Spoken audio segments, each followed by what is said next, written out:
आज हम health assessment of the cardiovascular system पढ़ते हैं। और सबसे पहले एनाटॉमी फिजियोलॉजी इसका हो चुका है ऑलरेडी प्रीवियस क्लास में। सो सबसे पहले हम सब्जेक्टिव डेटा यानी पेशेंट से हम पूछते हैं, ठीक है जी, जिसमें पर्सनल एंड फैमिली हिस्ट्री आती है। यानी पर्सनल इससे हम क्वेश्चन पूछते हैं, ठीक है जी। जो बायोग्राफिक डेटा है इसको हम कलेक्ट करते हैं पेशेंट के एज के बारे में, प्रीवियस जो डिजीज़ है इसके बारे में, ठीक है जी।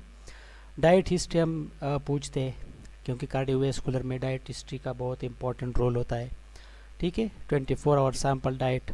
सोशियो इकनॉमिक स्टेटस, बंदा गरीब है या पैसों वाला है। अब गरीब बंदा आपको पता है ऑलरेडी इतना अच्छे खाने नहीं खरीद सकता, ठीक है जी। So employment and its effect on health. Employment के बारे में हम पूछते हैं, कहाँ पे वो काम करते हैं, ठीक है जी, और इसका जो इसके हेल्थ पर असर है वो क्या है। फॉर एग्ज़ाम्पल दफ्तर में एक बंदा रोज़ाना बैठ के काम करता है, खासकर जो फॉर एग्ज़ाम्पल बैंक वाले हम कहेंगे, ठीक है जी। सो बैंक वाले जो है सारे दिन बैठते रहते हैं, ठीक है, तो उसमें सीवीडी जो कार्डियोवैस्कुलर डिजीज़ है इसके चांसेस ज़्यादा होते हैं। एंड सिगरेट स्मोकिंग वही हिस्ट्री जो हम कलेक्ट करते हैं, ठीक है जी। इसके बाद हम फिज़िकल एक्टिविटी एंड इनएक्टिविटी के बारे में पूछते हैं कि फ़िज़िकली आप कुछ एक्सरसाइज करते हो, ठीक है जी, कि नहीं, ठीक है। So 30 minute daily of light to moderate exercise recommended by American heart association. यानी जो 30 मिनट का जो डेली एक्सरसाइज है, ठीक है जी, जिसमें आप चल फिरते हैं, बंदा ज़्यादा भागने की भी ज़रूरत नहीं, लेकिन नॉर्मली सुबह या शाम को जब भी टाइम मिले, सो 30 मिनट्स कम से कम जो है चलना चाहिए दिन में। ओबिसिटी जो है इसके बारे में हम पेशेंट को देखते हैं, हमें खुद भी पता चलता है, क्योंकि ओबिसिटी जो है इस एसोसिएटेड विद हाइपरटेंशन। एक बंदा ओबीज हो गया है, इसका वेट बढ़ गया है, तो इसमें हाइपरटेंशन का ख़तरा बहुत ज़्यादा है कि इसको हाइपरटेंशन होगा, ठीक है जी। हाइपरलिपिडीमिया यानी जो लिपिड्स है एलडीएल खासकर वो ज़्यादा हो जाएगा, एचडीएल जो गुड कोलेस्ट्रॉल है वो कम हो जाएंगे। एंड डायबिटीज़ का ख़तरा होता है ओबीज लोगों में, ठीक है जी। तो इसलिए वेट का बहुत इम्पॉर्टेंट रोल है। करंट हेल्थ प्रॉब्लम, ठीक है, कि पेशेंट को करंट हेल्थ प्रॉब्लम कौन सा है, चेस्ट पेन के साथ आया है, ठीक है जी। डिस्क्राइब हेल्थ कंसर्न, वो हम पेशेंट से पूछते हैं जी। इसके बाद हम सब्जेक्टिव डाटा में फॉर एग्जांपल पेशेंट हमें कहता है कि चेस्ट पेन है मुझे। सो चेस्ट पेन जो है ये discomfort symptom of cardiac disease, ठीक है। ये हम सब्जेक्टिव डाटा में जब पेशेंट से पूछते हैं चेस्ट पेन, तो फिर इस चेस्ट पेन का हम पूरा जो है हम असेसमेंट करते हैं, ठीक है। And can result from ischaemic heart disease. Ischaemic heart disease की वजह से भी हो सकता है, यानी जब हार्ट को प्रॉपर ब्लड सप्लाई ना हो तो उस वक्त ये पेन जो है चेस्ट पेन, ठीक है। पेरिकार्डाइटिस यानी इन्फेक्शन हुआ है प्रिकार्डियम जो मेम्ब्रेन है। And can also be due to non cardiac causes जैसा कि पल्मोनरी एम्बोलस, ठीक है जी। सो फिर हम पेन के बारे में पेशेंट से पूछते हैं कि इसका फ्रीक्वेंसी क्या है, ठीक है जी, यानी कितने दफ़ा आपको आता है ये, हफ्ते में या दिन में या महीने में। प्रेसिपिटेटिंग फैक्टर्स, कौन कौन से इस तरह के फैक्टर है जिसकी वजह से ये ज़्यादा होता है। फॉर एग्जांपल जब आप चलते हो, जब आप सीढ़ों पर ऊपर चढ़ते हो, ठीक है जी, तो जब आप डरते हो ज़्यादा तो ये ज़्यादा होता है कि नहीं, लोकेशन कहाँ पर है, ठीक है जी, चेस्ट में है या फिर रेडिएट होता है कि नहीं। इसके साथ साथ रेडिएशन कहाँ तक ये फैलता है, चेस्ट से हाथ तक, जा तक, मैंडेबल तक ये फैलता है कि नहीं, रेडिएट होता है कि नहीं। एंड इंटेंसिटी 1 to 10 का जो पेन स्केल है इस पर हम पूछते हैं कि कितना दर्द होता है पेशेंट को।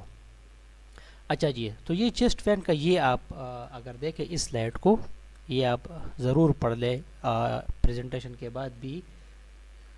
तो सबसे पहले ये PQRST, इसी से हम देखते हैं कि P का मतलब provoke, precipitating factors, what provoke the pain और व्हाट प्रेसिपिटेट द पेन, यानी कौन से ऐसी चीज़ है जिसकी वजह से पेन ज़्यादा होता है। For example climbing the stairs, सीढ़ियों पर ऊपर चढ़ना, वॉकिंग वैसे चलता है पेशेंट, और may be unpredictable, comes on at rest, या बिल्कुल रेस्ट में है पेशेंट, बिल्कुल आराम में कुछ नहीं करता है, स्टिल इसको पेन होता है।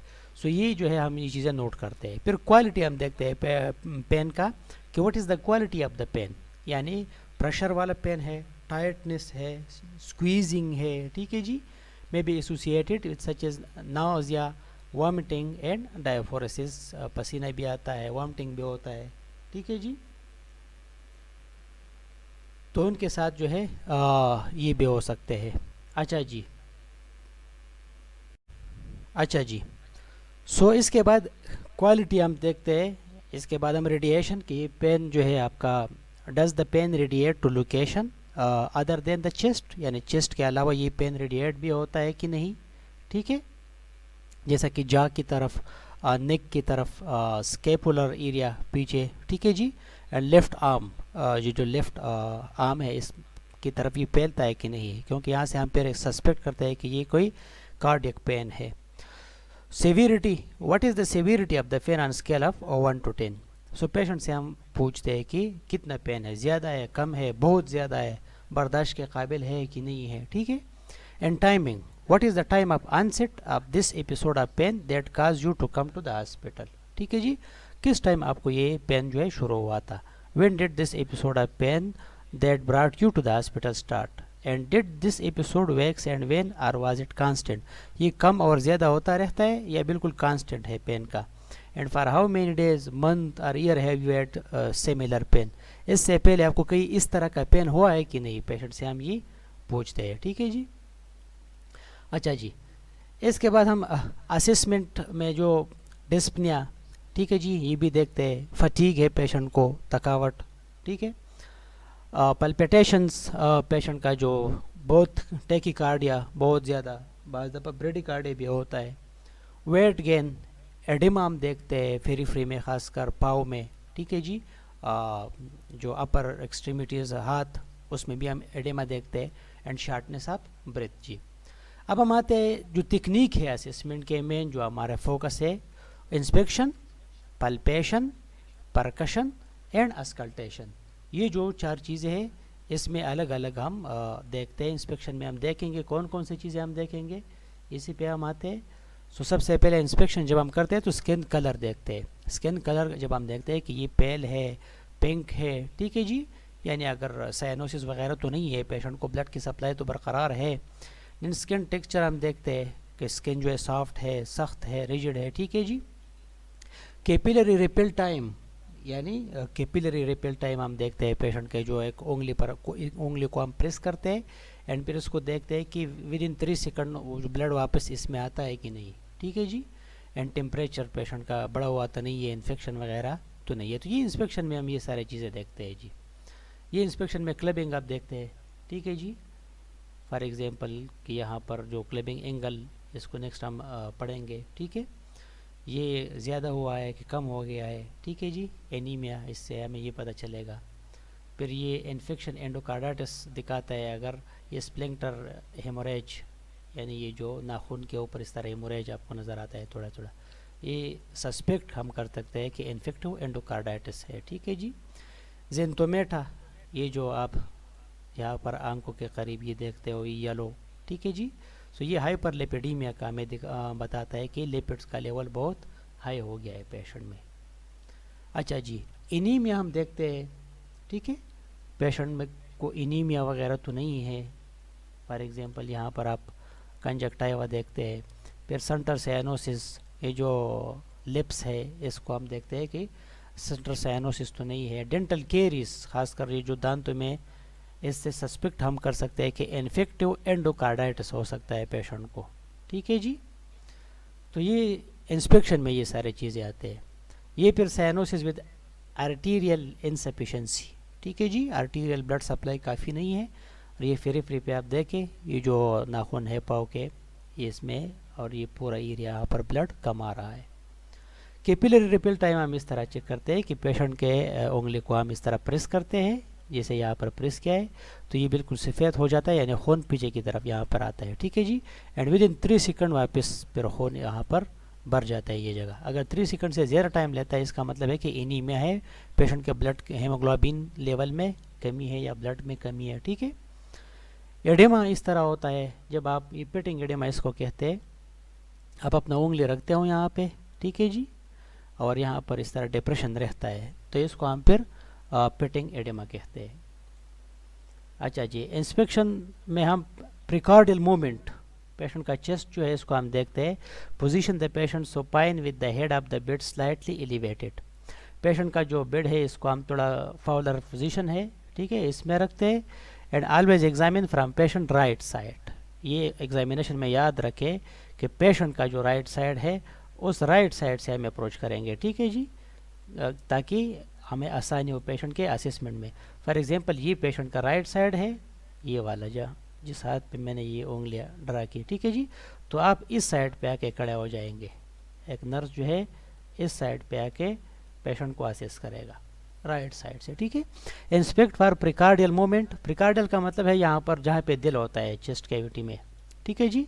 सो इसमें एक टेंजेंशियल लाइटिंग, यानी एक लाइट आपके पास, जो आप असेसमेंट लाइट आपके पास होते हैं आपके काउंटर में, ठीक है जी, उसी लाइट को आप लेके, ठीक है जी, and will make moments more visible. वो जब आप पेशेंट के चेस्ट की तरफ इस तरह करेंगे तो आपको यहाँ पर जो दिल के धड़कन है वगैरह अगर ज़्यादा है, ठीक है जी, तो आपको फिर वो दिखाई देगी। Look for any visible pulsation, यानी पल्स यहाँ पर इस तरह तो नज़र नहीं आता, जैसे जैगुलर पल्स अक्सर नज़र आता है, यहाँ पर जब धड़कन होता है तो यहाँ बंदे को नज़र भी आता है, ठीक है जी। Heaves or lifts at apical area, heave या लेफ्ट्स का मतलब है कि दिल यहाँ से उछलता है ऊपर की तरफ, ठीक है जी। बाद लोग के जेब, फॉर एग्जांपल मेल पेशेंट के यहाँ पर अगर कमीज़ पहना हुआ है तो इसका जेब ही जब आप देखेंगे तो इस तरह उछलता है। और फिर जब आप पेशेंट को नेकेट करते हो, ठीक है जी, और टेंजेंशियल लाइट के साथ देखते हो तो फिर आपको और भी वाज़ेह नज़र आएगा जी। तो ये सारी चीज़ें आप इंस्पेक्ट करते हो, ठीक है। स्किन को आप इंस्पेक्ट करते हो, कैपिलरी रिपल टाइम आप देखते हो, ठीक है, पल्सेशन आप देखते हो, लेफ्ट एट एपिकल एरिया वगैरह ये तो नहीं है, तो ये सारी चीज़ें आप इंस्पेक्ट करते हैं। इसके बाद आप पल्पेशन पे आते हो। पल्पेशन आपको पता है कि अपने उंगली से आप इस तरह जो स्किन है या आर्गन है, ठीक है जी, इसको आप टच करते हो जी। सो पल्पेशन में आप पल्स देखते हो, और ख़ासकर जो एपिकल पल्स है ना, दिल चेस्ट, ठीक है जी, इसके ऊपर एपेक्स बीट, यानी जो दिल के एपेक्स का जो बीट है, यानी जो ट्राइकस्पिड एरिया, बाइकस्पिड एरिया है, अभी नीचे डायग्राम में होगा, ठीक है। हीविंग और लेफ्ट्स आप पल्पेट करते हो, अगर नज़र नहीं आता तो जब आप हाथ रखते हो तो आपका हाथ जो है ऊपर की तरफ उछलता है दिल की धड़कन की वजह से, एंड थ्रिल वाइब्रेशन सा आपके हाथ जो है महसूस करता है, इसको थ्रिल कहते हैं जी। सो एग्जामिनेशन में जब आप पल्पेट करते हो तो पल्सेस, अब पल्स का जो रेट है नॉर्मल आपको ऑलरेडी पता है कि 60 to 100 beat per minute. Normal adult में 60 से लेकर 100 बीट जो है 1 मिनट में दिल करेगा। इससे ज़्यादा अगर करता है तो इसको टेकिकार्डिया कहते हैं, और इससे कम अगर करते हैं तो इसको ब्रेडिकार्डिया कहते हैं। यानी 60 बीट पर मिनट से अगर कम दिल धड़कता है तो इसको ब्रेडिकार्डिया, एंड 100 से ऊपर के रफ्तार से जब हार्ट जो है धड़कन करता है, बीट करता है, तो इसको हम टेकिकार्डिया कहते हैं जी। रिदम हम देखते हैं, जैसे ईसीजी में रिदम देखते हैं कि ये रेगुलर रिदम है कि इर्रेगुलर। जैसे कोई गाता है तो बंदा कहता है कि भाई बहुत रिदम में गा रहा है, ठीक है जी। अब जिसको नहीं आता गाना गाना तो कहता है कि भाई आपका रिदम ठीक नहीं है। इस तरह दिल का अपना एक रिदम है, ये आपने एक टाइम पे पी वेव को प्रोड्यूस करेगा, पे क्यू आर एस कम्प्लेक्स को बनाएगा, ठीक है जी। इसके बाद टी वेव, फिर इस तरह पी वेव, फिर आपने उस टाइम के अंदर Q R S complex, and फिर टी वेव। लेकिन इर्रेगुलर ये होगा कि कभी यहाँ पर भी है कि क्यू आर एस कम्प्लेक्स बनेगी, कभी पी वेव यहाँ पर बनती है तो यहाँ पर नहीं बनती, ठीक है, कभी पी वेव यहाँ पर आगे बनता है तो यहाँ पर बाद में बनता है, ठीक है। सो इर्रेगुलर जो है बीट होता है। एम्पलीट्यूड हम देखते हैं, यानी अगर पल्स आपको बहुत कमज़ोर पल्स है, ठीक है जी, जिस पे आप अपना उंगली रखते हो पल्स गायब होता है, तो इसको हम +1 देते हैं। ये जो नॉर्मल पल्स आप देखते हो, जैसे आप अभी आप अपना चेक करेंगे, अपने साथी का चेक करते हो, ये जो नॉर्मल पल्स है इसको +2 के साथ हम देते हैं, ठीक है जी, ये नॉर्मल होता है। स्ट्रांग पल्स +3, इससे थोड़ा स्ट्रांग, एंड फिर बाउंडिंग पल्स जो ऑब्लिटरेट बिल्कुल नहीं होता, ठीक है जी, आपके उंगली के रखने के बावजूद जो है आपका उंगली वो हीव होता है, लेफ्ट ऑफ होता है, बाउंडिंग बहुत स्ट्रांग पल्स जो होता है, इसको 4+ के कैटेगरी में हम डालते हैं जी। एपिक्स बीट की तरफ हम आते हैं कि एपिक्स बीट क्या है जी। ये एपिक्स बीट है, ये आपको नज़र आ रहा है, ये दिल है लेफ्ट साइड पे, यहाँ पर आप 4th and 5th intercostal space, ठीक है जी। ये जो है यहाँ पर एपिक्स होता है, दिल का एपिक्स था ना, या इस तरह मैंने आपको बताया था, ठीक है। ये ऊपर का ये बेस हिस्सा है, ये बेस इसको कहते हैं, इस हिस्से को कहते हैं एपेक्स।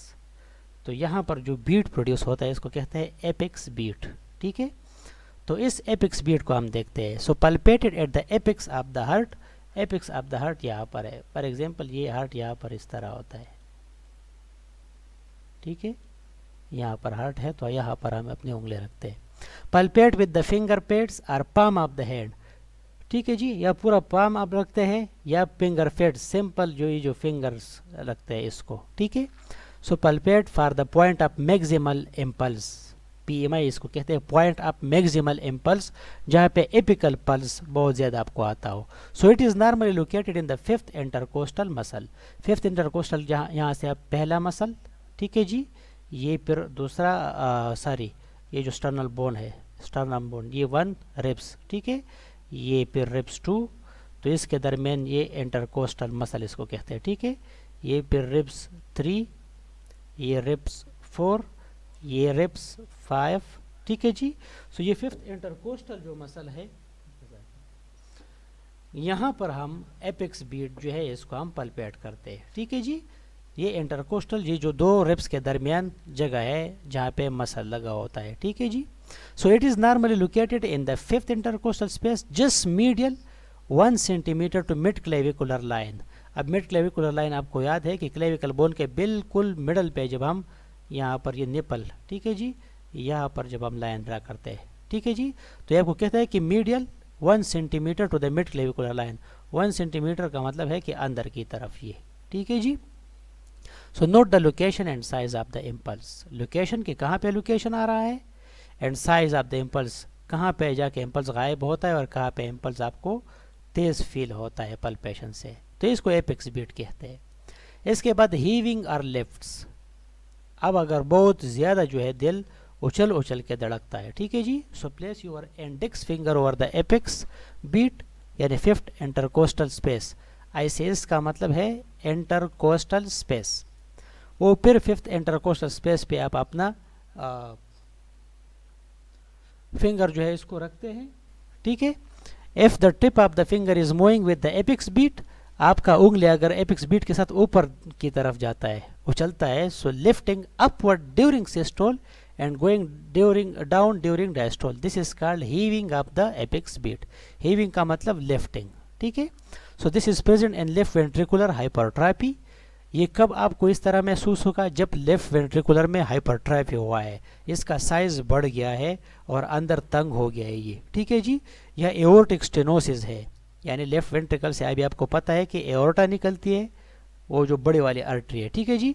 अगर वो तंग हो गई है तो अब बाहर ब्लड जो है कम जाएगी और ज़ोर से जाएगी, तो जिसकी वजह से पीछे लेफ्ट वेंट्रिकल पर प्रेशर बढ़ेगी, तो इसी वजह से लेफ्ट वेंट्रिकुलर हाइपरट्रॉफी यहाँ पर होगी।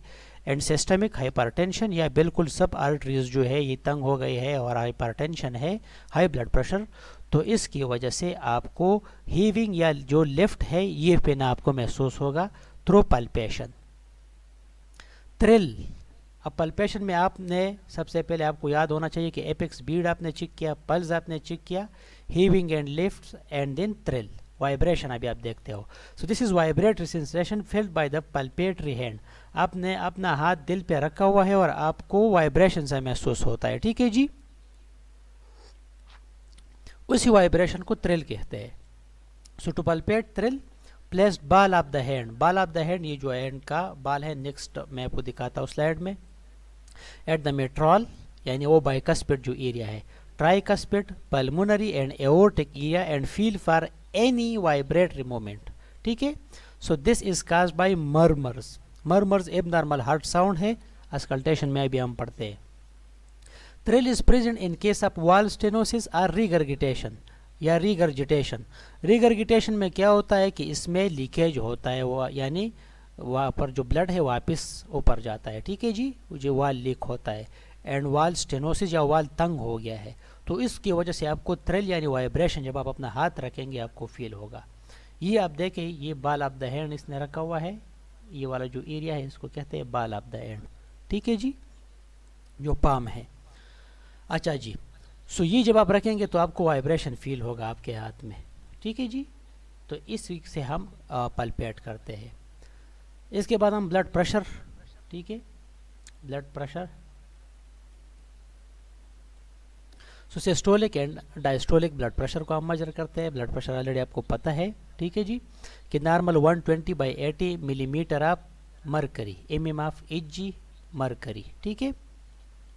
सो 120 mm ऑफ Hg के प्रेशर से सिस्टोल होता है यानी वेंट्रिकुलर, एंड फिर 80 mm ऑफ Hg से डायस्टोल होता है यानी सिस्टोल के बाद जो आर्टरीज में प्रेशर रहती है।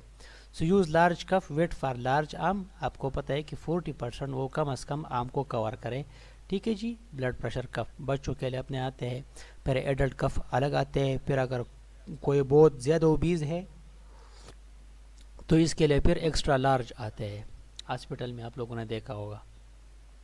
अब ब्लड प्रेशर का हम क्लासिफिकेशन करते हैं। नॉर्मल तो आपको पता है कि 120 और 80 के रेंज में होगा, 120 से ज़्यादा नहीं होगा और 80 से ज़्यादा नहीं होगा डायस्टोलिक, लेकिन अगर ज़्यादा होता है तो इसके फिर स्टेजेस है, ठीक है जी। सो नॉर्मल ये आप देख सकते हो कि ये 120 से कम होगा और 80 से कम होगा या 80 तक होगा, ठीक है जी। सिस्टोलिक ब्लड प्रेशर, एसबीपी का मतलब सिस्टोलिक, डीबीपी का मतलब डायस्टोलिक ब्लड प्रेशर। सो सिस्टोलिक नॉर्मल 120 तक एंड डायस्टोलिक नॉर्मल 80 तक। प्री हाइपरटेंशन का मतलब है कि बंदे को हाइपरटेंशन तो नहीं है, ब्लड प्रेशर नहीं है, लेकिन इसको होने वाला है, तो इसलिए इस स्टेज में हम मेडिसिन नहीं देते बल्कि हम केयर देते हैं, पेशेंट को बताते हैं, एजुकेट करते हैं कि आप इस तरह की ग़िज़ा इस्तेमाल करो, आप वॉक पे जाए करो, एक्सरसाइज करो, डैश जो थेरापी है, dietary approach to stop hypertension है, जैसे कि नमक कम इस्तेमाल करो, ज़्यादा मुर्गन ग़िज़ाएँ कम खाया करो, ठीक है जी। वही हम पेशेंट को एजुकेट करते हैं। सो प्री हाइपरटेंशन जब 120 और 139 के दरमियान सिस्टोलिक ब्लड प्रेशर होता है एंड 80 और 89 के दरमियान डायस्टोलिक ब्लड प्रेशर होता है, ठीक है जी। सो ये हमें दिखाता है कि पेशेंट हाइपरटेंसिव तो नहीं है लेकिन हाइपरटेंशन की तरफ जा रहा है। और स्टेज 1 पर इस हाइपरटेंशन को कहते हैं जिसमें ब्लड प्रेशर 140 और 159 140 159 के दरमियान परसिस्टेंटली आता हो और डायस्टोलिक 90 टू 99 के दरमियान परसिस्टेंटली आता हो, तो इसको हम फिर स्टेज 1 कहते हैं और इस स्टेज में फिर जाके मेडिसिन स्टार्ट करते हैं, ठीक है जी। ये पहले वाला प्री हाइपरटेंशन और नॉर्मल, यहाँ पर मेडिसिन नहीं होते बल्कि हम पेशेंट को एजुकेट करते हैं। स्टेज 1 में फिर जाके मेडिसिन स्टार्ट करते हैं। अगर 140 एंड 159 परसिस्टेंटली, इसका मतलब ये नहीं कि एक दिन सिर्फ बंदे का ब्लड प्रेशर जो है वो हाई हो गया था बाकी फिर नॉर्मल है, इसको ब्लड प्रेशर नहीं कहते, वो किसी वजूहत के बिना हो सकता है लेकिन फिर ठीक होता है। लेकिन जब परसिस्टेंटली आप 3 डेज 5 डेज, एक हफ्ते का आपने रिकॉर्ड ले लिया और परसिस्टेंटली हाई आता है तो फिर इस स्टेज में हम ट्रीटमेंट शुरू करते हैं। स्टेज 2 फिर जब सिस्टोलिक 160 के ऊपर जाता है एंड डायस्टोलिक 100 के ऊपर जाता है, ठीक है जी। 160 एंड 100 इसके ऊपर जब जाते हैं तो इसको हम फिर स्टेज 2 कहते हैं और इसमें फिर हम एक से ज़्यादा दवाई देते हैं। स्टेज 1 में ज़्यादातर सिर्फ एक दवाई के साथ कंट्रोल करते हैं, स्टेज 2 में फिर एक दवाई के साथ नहीं बल्कि 2 या 3 दवाइयाँ इकट्ठे देकर ब्लड प्रेशर के लिए इसको कंट्रोल करने के लिए। तो ये इसका क्लासिफिकेशन है ब्लड प्रेशर का। अच्छा, अब आते हैं परकशन। अब परकशन जो है इसमें हम ज़्यादातर, आपको पता है परकशन आपको याद है, एक उंगली जो हम नीचे हम हाथ रखते हैं इसके और फिर फ्लेक्सीमीटर के साथ इसको हम ऊपर से मारते हैं। सो परकशन में हम एस्टिमेट हार्ट साइज यानी लंग्स से जब आप परकशन ऊपर से शुरू करेंगे तो वह आपको रेजोनेंस का साउंड आएगा, लेकिन जैसे हार्ट पे आप आएंगे इस मसल पे तो आपको फिर डल साउंड शुरू होगा, ठीक है जी। So percussion of the heart is not commonly done, और ज़्यादा करते भी नहीं है क्योंकि आपके पास चेस्ट एक्सरे अवेलेबल है। चेस्ट एक्सरे से ही आप साइज़ आसानी के साथ मालूम कर सकते हो, ठीक है जी। जैसे नॉर्मली चेस्ट एक्सरे करते हैं न्यूमोनिया के लिए या टीबी के लिए, उसमें भी आपको हार्ट आपको दिखाई देता है कि ये हार्ट है, साइज़ बड़ा हुआ है, छोटा हुआ है या नॉर्मल है, ठीक है। So the sound will change from resonance to dullness over the heart, ठीक है जी। यानी आप लंग्स से अगर आप आते हो, स्कल्टेट करते हो, परकस करते हो, सो लंग्स पर रेजोनेंस का साउंड आता है और हार्ट पर डलनेस का, लेकिन ज़्यादातर ये एक्सरे से आसानी के साथ पता चलता है। अब आते हैं मोस्ट इम्पॉर्टेंट जो टेक्निक है असेसमेंट ऑफ द हार्ट में, कार्डियोवैस्कुलर सिस्टम में, वो स्कल्टेशन है। यानी वो स्टेथोस्कोप के साथ जब आप सुनते हो, ये जो आपको नज़र आ रहा है ये स्टेथोस्कोप है, ये इसका ईयरपीस है ऑलरेडी आपको पता है, ठीक है जी। ये फिर ब्रेस है यहाँ पर इस जगह को, बहरहाल ये ट्यूब है, ठीक है। ये चेस्ट पीस में फिर ये बेल है ऊपर छोटे वाला, ये बेल है, इसको चेस्ट पीस कहते हैं, और ये जो बड़ा है डायफ्राम, ठीक है। इसी का हम यूज़ करते हैं कार्डियोवैस्कुलर सिस्टम में। तो इससे हम हार्ट रेट यानी इसको हार्ट पर रखते हैं, हार्ट का जो धड़कन है इसको हम मेजर करते हैं 1 मिनट में कितने टाइम के लिए हार्ट जो है बीट करता है। रिदम हम देखते हैं कि रेगुलरली बीट करता है हार्ट के इरेगुलरली, एक पूरा कार्डियक साइकिल का हमें पता चलता है। एंड वेल्वुलर फंक्शन, डिफरेंट जगहों पर हम चेस्ट पर जब रखेंगे तो वाल के फंक्शन का भी पता चलता है। डायफ्राम ऑफ द स्टेथोस्कोप जो है first and second heart sound के लिए यूज होता है, ये जो डायफ्राम है, ठीक है जी। एंड हाई फ्रीक्वेंसी साउंड जो है यहाँ से हम सुनेंगे लब और डब का जो साउंड है, ठीक है जी, लब डब लब डब। लब डब का मतलब है लब जो है आपका जब एट्रीवेंट्रिकुलर वाल जब क्लोज होते हैं, यानी बाइकस्पिड एंड ट्राइकस्पिड वाल जब क्लोज होते हैं तो उससे एक साउंड प्रोड्यूस होता है, इसको लब। फिर डब जो साउंड है ये फिर जब सेमिलुनर वाल क्लोज होते हैं, यानी पल्मोनिक वाल, पल्मोनरी आर्टरी में जो लगा होता है, एओर्टिक वाल, इसके क्लोज होने से फिर डब का साउंड प्रोड्यूस होता है। Use bill of the stethoscope low frequency, bill जो है ये low frequency sound gallops and मरमर्स के लिए यूज होते हैं, ठीक है जी। अब गैलप्स एंड मरमर्स ये सुनना, आप जब सुनेंगे तो आपको पता चलेगा। नेक्स्ट स्लाइड में बहरहाल इस पे है स्लाइड्स, लेकिन आप अगर सर्च करें और इसको सुने तो आपको फिर समझ आएगा।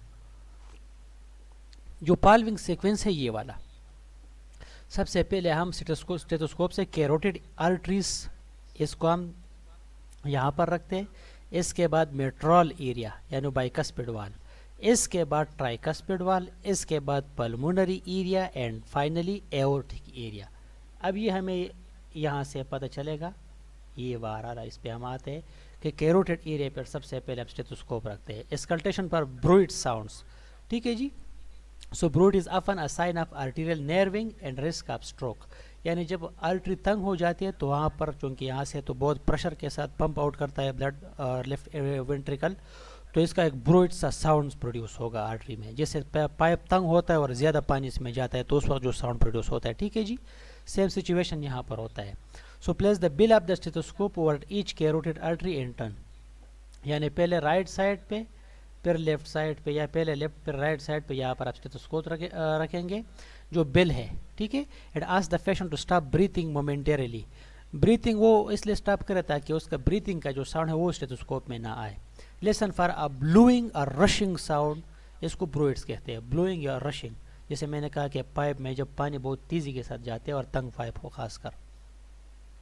ये आप देख रहे हो स्कल्टेशन कैरोटिड आर्टरी, पहले आप इस साइड पे रखेंगे, इसके बाद ये वाला साइड भी आप देखते हो, ठीक है। दोनों साइड्स, ये दोनों साइड नॉर्मल है या एक साइड नॉर्मल है दूसरा अब नॉर्मल है, ये ब्रूइड साउंड आप सुनेंगे, ठीक है जी।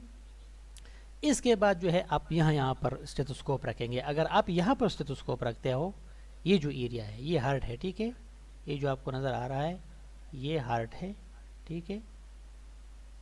फॉर एग्जांपल यहाँ पर जब आप स्टेथोस्कोप रखते हो तो यहाँ एओर्टिक जो एरिया है, यानी एओर्टा ऊपर की तरफ जा रही है ना यहाँ पे। सो ये सेकंड इंटरकोस्टल स्पेस पे है, यानी पहला एंड सेकंड, बस यहाँ पर आप रखते हो। And right sternal border right side पे, राइट साइड पे अगर आप स्टेथोस्कोप सेकंड इंटरकोस्टल स्पेस पे रखेंगे तो आपको एओर्टिक एरिया के बारे में स्टेथोस्कोप बताएगा। अगर सेम इसके अपोजिट आप रखेंगे, ये जो आपको नज़र आ रहा है लेफ्ट साइड पे, ठीक है जी, तो ये पल्मोनिक एरिया है, क्योंकि यहाँ पल्मोनरी आर्टरी जो है राइट वेंट्रिकल से लंग्स की तरफ जा रही है, ठीक है जी। तो यहाँ पर अगर आप रखेंगे तो ये पल्मोनिक एरिया है। ये फिर इसके नीचे जब आप आएंगे, ठीक है जी, इसको एब्स पॉइंट कहते हैं, ये थर्ड इंटरकोस्टल स्पेस। एंड फिर ट्राइकस्पिड एरिया जो है इसके नीचे जब आप आएंगे, खासकर ये जो फोर्थ इंटरकोस्टल स्पेस है यहाँ पर, तो यहाँ पर जब आप इसको रखेंगे, ये इस रिब्स और इस रिब्स के दरमियान ये वाला जो स्पेस है, ठीक है जी, ये ट्राइकस्पिड, यानी यहाँ पर ट्राइकस्पिड वाल्व का जो एरिया है वो लगा हुआ है, ठीक है जी। एंड मेट्रॉल एरिया और बाइकस्पिड का एरिया, खासकर लास्ट जो एपिक्स, ये फिफ्थ इंटरकोस्टल स्पेस पे आता है, ये वाला, ये पहला इंटरकोस्टल स्पेस, दूसरा, तीसरा, चौथा एंड पांचवा, ठीक है जी।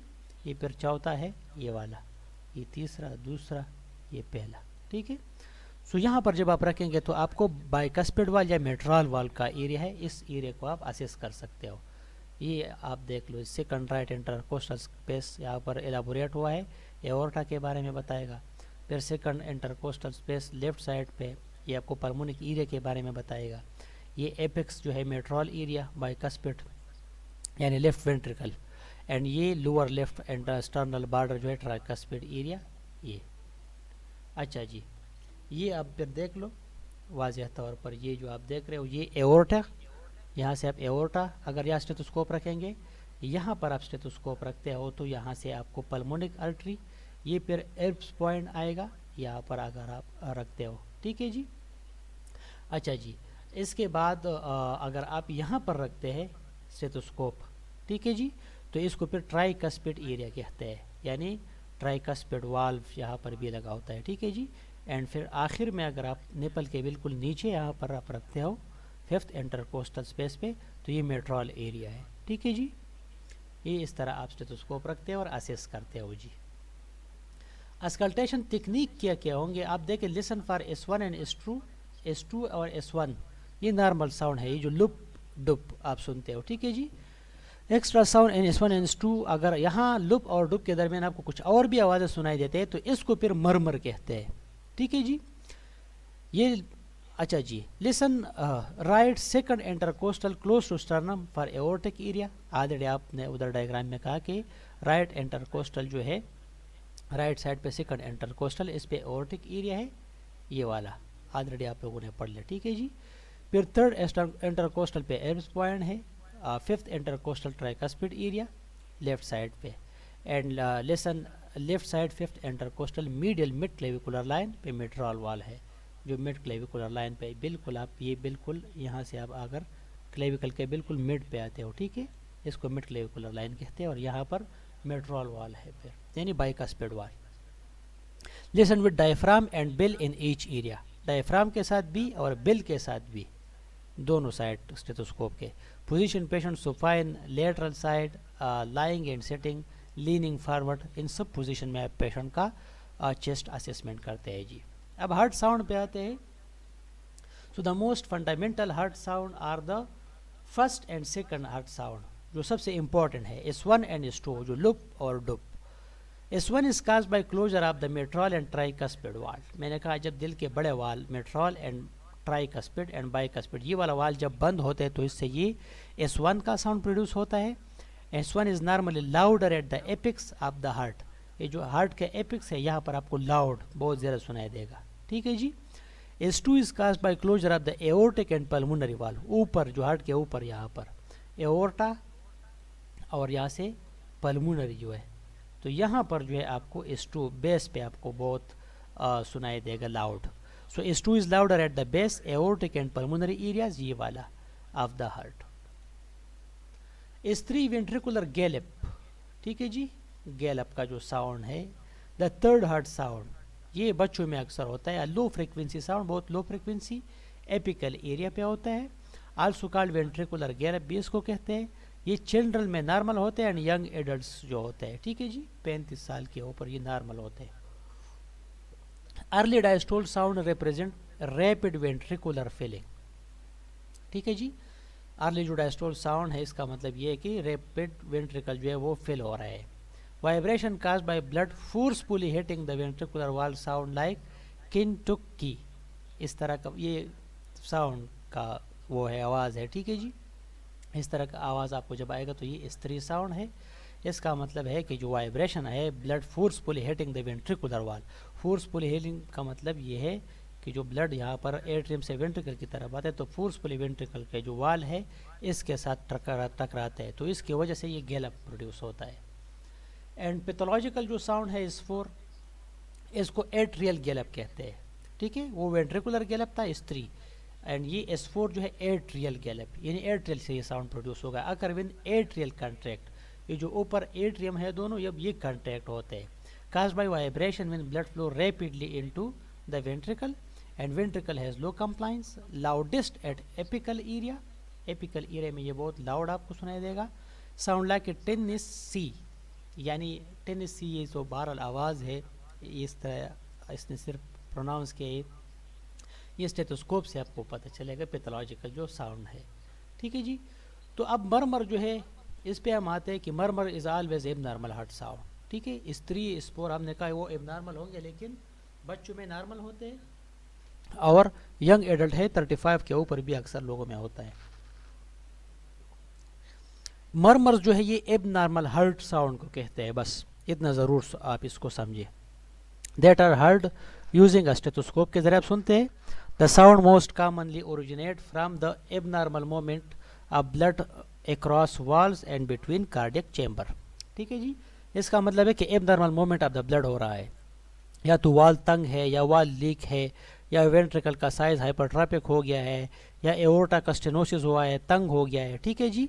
So a murmur is a blowing that occur with the turbulent blood flow in the heart और ग्रेट विजल। जो टर्ब्यूलेंट ब्लड फ्लो है, ठीक है, इस तरह ब्लड फ्लो जो है टर्बाइन अगर आप लोगों ने देखा हो, इस तरह बहुत जल्दी जल्दी जो ब्लड आगे जाते हैं। ठीक है जी। सो इसकी वजह से हार्ट या जो ग्रेट विजल्स है उसमें ये ब्लड जाती है, तो इससे फिर एक्स्ट्रा साउंड्स प्रोड्यूस होते हैं, इसको हम मरमर कहते हैं, और ये एब नॉर्मल है। अब मरमर जो है इसका फिर अपने ग्रेड है कि बिल्कुल फेंट है, ठीक है जी, कमज़ोर है, बहुत मुश्किल से आप सुनते हो इसको, तो इसको फिर हम 1 के साथ ग्रेड करते हैं। अगर थोड़ा आपको सुनाई देता है, नरम सा आवाज़ आपको आ रहा है, तो इसको हम 2 ग्रेड के साथ मार्क करते हैं। फिर अगर मॉडरेटली लाउड साउंड है तो हम इसको 3 पॉइंट देते हैं। फिर लाउड है विथ थ्रिल्स, यानी लाउड भी है और वाइब्रेशन भी प्रोड्यूस करता है, इतना तेज़ आवाज़ है, तो फिर हम 4 के साथ। अगर बहुत ज़्यादा है, स्टेथोस्कोप पार्शली अफ चेस्ट, यानी जैसे आप स्टेथोस्कोप रखते हो, स्टेथोस्कोप को भी ऊपर की तरफ उछाल देता है, ये फिर 5 ग्रेड के साथ हम इसको मार्क करते हैं। And stethoscope of chest and thrill, vibration भी है, स्टेथोस्कोप जो है आप रखते हो फिर इसको उछालता है। ठीक है जी, तो ये फिर 6 के साथ हम इसको मार्क करते हैं। तो ये ग्रेडिंग है मरमर्स के। Extra heart sound during systole, अब सिस्टोल के दौरान एक्स्ट्रा हार्ट साउंड भी होता है, जैसे ejection click, heart just after first heart sound के बाद ये सुनता है। ठीक है जी। हाई फ्रीक्वेंसी साउंड है, heard widely throughout the precordium and produce by opening of the disease stenotic aortic and pulmonary valve, यानी जब एओर्टिक वाल एंड पल्मोनरी वाल तंग हो जाते हैं, इससे फिर आपको ejection click so indicate stenosis of aortic and pulmonary valve. Aorta और पल्मोनरी का वाल जब तंग हो जाते हैं, फिर आप जब स्टेथोस्कोप रखते हो तो आपके क्लिक का साउंड आता है, स्टेथोस्कोप में इसको एजेक्शन क्लिक कहते हैं। अच्छा जी, ओपनिंग स्नैप, ये भी एक साउंड है, S2 से ये आगे होता है। ठीक है, पहले abnormal early diastolic sound with a sharp quality. ठीक है जी, S1, इसके बाद S2 आता है, लेकिन S2 से पहले ये यहाँ पर ये जो ओपनिंग स्नैप साउंड, इसके बाद S2 शुरू होता है। So heard throughout the precordium and stenotic mitral valve और ट्राइकस्पिड वाल। इसका मतलब है कि या तो मेट्रल वाल जो है तंग हो गया है, या ट्राइकस्पिड वाल तंग हो गया है, तो इसी वजह से आपको ओपनिंग स्नैप्स, ये जो S2 से पहले वाले साउंड सुनाई देगी। प्रिकार्डियल फ्रिक्शन रब, फ्रिक्शन रब का मतलब है जैसे आप कोई बर्फबारी ताज़ा ताज़ा आप मरी गए हो हुई है, तो इस पे जब आप अपना जूते वगैरह पाँव रखते हो तो इससे जो आवाज़ आती है रब। ठीक है जी, फ्रिक्शन रब। So both systole and diastole के दौरान आपको सुनाई देगी ये आवाज़। इससे ये हम सस्पेक्ट कर सकते हैं कि inflammation of the pericardial sac in which parietal and visceral surface of the pericardium to rub against each other, यानी दिल का ऊपर जो पर्दा है और जो चेस्ट का जो पर्दा है, ठीक है जी, ये दोनों एक दूसरे के साथ फ्रिक्शन करता है, रब करता है। So this sound is high pitch and best heard with diaphragm, it is resemble the sound of squeaky leather, यानी जो लेदर आप चमड़ा वगैरह ये जो इसको वो जो आवाज़ें नहीं करती, ये जो जिसमें मोबाइल फ़ोन आता है, या जो ट्यूबलाइट वगैरह, या ये आपका एनर्जी सेवर, इसको जब आप स्क्वीज़ करते हो, ठीक है जी, तो स्क्वीकी लेदर इस तरह की आवाज़ें प्रोड्यूस होती है। या मैंने आपको सिंपल एग्जांपल दे दे, बर्फ़। ठीक है, upon completion of auscultation of the pericardium, assessment of cardiovascular system continue with the assessment of the peripheral vascular system. Peripheral vascular system तो ऑलरेडी हम पढ़ चुके हैं, लेकिन इसमें एक सिर्फ चीज़ है, यानी जो जागुलर वेनस प्रेशर, इसको हम पढ़ते हैं और फिर इंशाल्लाह इसको ख़त्म करते हैं। तो जनरली जो पेरिफेरल में आप पढ़ चुके हैं कि लिग पेन हम देखते हैं। ठीक है, लिग पेन का मतलब ये है कि कोई लिग यानी पाँव की तरफ ब्लड जाता है कि नहीं, डीप वेन थ्रोम्बोसिस तो नहीं है, arms leg skin changes, varicose vein, वो बड़े बड़े इस तरह के जो वेन होते हैं, ठीक है, वो तो नहीं है, एडेमा तो नहीं है पाँव में, क्योंकि कंजेस्टिव हार्ट फेलियर में प्रॉपर ब्लड पंप आउट नहीं होता तो एडेमा बनती है। एंड मेडिकेशन का हम हिस्ट्री लेते हैं। मेन चीज़ अब आते हैं इंस्पेक्शन पे। इसमें हम skin including colour and hair distribution and jugular vein distension, ये जो इंटरनल जागुलर वेन यहाँ पर जाता है, एक्सटर्नल इंटरनल जागुलर वेन है यहाँ पर, इसका हम डिस्टेंशन देखते हैं। पल्पेशन में हम pulse is tenderness temperature and oedema, already ये चीज़ें हम देखते हैं। और ये जो मेन चीज़ है अब ये टेंजेंशियल लाइट आपको नज़र आ रहा है, ठीक है जी, ये है जागुलर वेनस प्रेशर। जागुलर वेनस प्रेशर ये है कि हम यहाँ पर जागुलर पर इस तरह लाइट थ्रो करता है। Position the patient supine with the head and table elevate 30 degrees. Tangential light को हम यूज़ करते हैं। Identify the highest point of pulsation, यहाँ पर हम देखते हैं कि जो जागुलर वेन है कहाँ पे पल्स इसमें आता है, ठीक है जी। फॉर एग्जांपल यहाँ पे पल्स आता है, तो फिर यहाँ पर हम एक रूलर रखते हैं कि कितने सेंटीमीटर के ऊपर, एक दूसरा रूलर यहाँ इस तरह रखते हैं और इसको हम नापते हैं। तो अगर ये 3 सेंटीमीटर से कम आता है 3 सेंटीमीटर तक, तो इसको हम कहते हैं कि ये नॉर्मल है, ठीक है। This measurement should be less than 4 centimetre in a normal healthy adult. अब ये मेजरमेंट किस तरह करते हैं, ये यहाँ पर आप आ जाए। फॉर एग्जांपल आपने यहाँ पर लाइट थ्रो किया और यहाँ पर जब आपने देखा कि पल्स यहाँ पर हो रहा है, तो फिर यहाँ पर आप रूलर रखते हो और इस पर फॉर एग्जांपल ये 4 सेंटीमीटर है, ठीक है जी। तो यहाँ से जब आपने एक रूलर इस तरह रखते हैं, एक रूलर जहाँ पे पल्स होता है वहाँ पे आपने रख दिया, ठीक है जी। तो इसका मतलब है कि ये 4 सेंटीमीटर तक ब्लड यहाँ पर आता है, तो ये नॉर्मल है। जागुलर वेनस प्रेशर, ये इसका मेजरमेंट है, ठीक है जी। फॉर एग्जांपल यहाँ पर इसने कहा कि यहाँ पर पल्स आता है, तो इसने सीधा यहाँ पर रोलर रख दिया।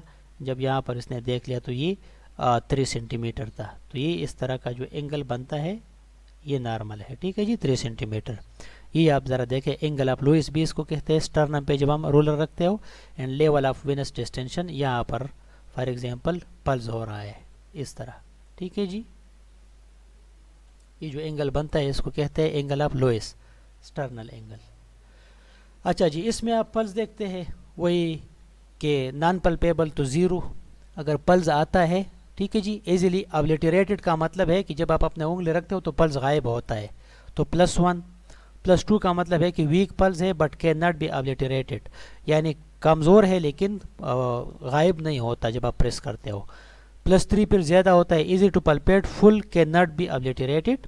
एंड +4 स्ट्रांग होता है, bounding and may be abnormal भी होता है जी।